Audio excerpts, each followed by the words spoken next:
بنت سورية جات لي البيت في الامارات باختراع زيوت الشعر اللي انتوا عارفينها، اختراع طبيعي، زيوت للتكثيف والناس اللي عندها مشاكل في الشعر بسبب الشمس او ممكن بسبب الميه، عوامل خارجيه عوامل داخليه. هي جابت لك اختراع زيوت هي عملت عليه الابحاث من ساعه ما جالها مشكله في شعرها، باختراع جامد جدا جدا جدا، تكثيف، تطويل، منتجات بشره، كل ده طبيعي 100%. اسمعوا الكلام من استاذ عليا. اتفضل استاذ عليا. بالضبط. هو باكج الشعر عبارة عن زيت الشعر اللي هو 10 أنواع زيوت و14 نوع عشبة مخمر سنة كاملة.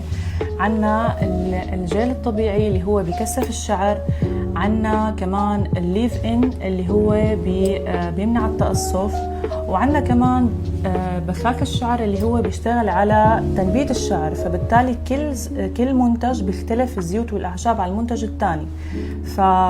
فنحن عاملين دراسة كاملة إنه بحيث نعرف جذر المشكلة، إن كان من العوامل الخارجية مثلا مثل فلتر المي مثلا، أو كان مثلا من الناس اللي صابغة أو الناس اللي عندها مثلا مشاكل داخلية. كمان في استشارات مجانية قبل وبعد. تمام، يعني استشارات مجانيه قبل واستشارات مجانيه بعد. بالزبط. وفي ناس جربت يا جماعه المنتجات ونازله على صفحتها، هسيب لكم الصفحه بتاعتها وهسيب لكم الرقم بتاعها اللي عاوز يطلب. ودي منتجات البشره صح؟